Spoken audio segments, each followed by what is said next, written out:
My name's Shannon Gray over at Studio 12 over at A&H, and this is From the Studios. The way I think I've grown in my art practice is that I have kind of like two sides. When I'm working on a certain project, I kind of like to keep lists and making sure I have the right materials and the timing of when I want to finish things, not just to populate a lot of work, but to actually finish things on time and not just let it linger.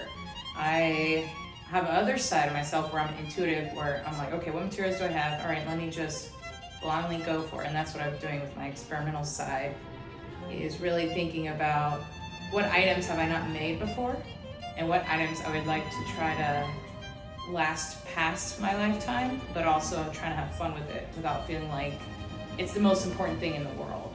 But for me, it is, in terms of my time here and wanting to get all these visions that I've had and all these ideas out, but doing that in a visual context. Since given this lovely space, I've been able to really make a mess. And that's what I like to call the experimental side of my practice, where I am tearing, I am dyeing, I am finding pigments, mixing things and adding things and sewing and kind of putting all the elements of painting, bookbinding, and installation into one element rather than seeing them as separate entities. Because that's what I usually have done in my practices. These are paintings, these are drawings, these are books, these are little hanging, floating things. And now with the experimental side, I'm slowly trying to add all those elements together into one form, or maybe multiple forms of the same story. A lot of people think residency is a way to get a spot, a wall, a room to make whatever you want. And I mean, that's true in itself, but I feel like it's really allowed me to not be so scared.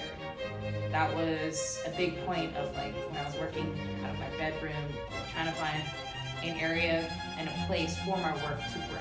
But with this place, it's allowed me to not be afraid like before. It also allowed me to allow things to grow, allow things to be bigger than I expected. And I feel like a lot of artists who might have come through here before me probably also thought that, where they wanted the work to grow in a way they weren't expecting.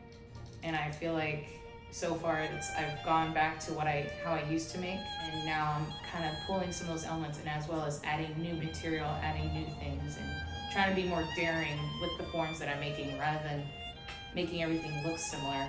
So I like that this place allowed me to see like, oh, a series could be more than one style. It could be more than one typical thing or one type of story. I'm able to grow and have multiple stories and inspiration from family and friends. And I like that it's brought me closer to what I really wanted out of this place, is to invent a new way for my visions to come to life.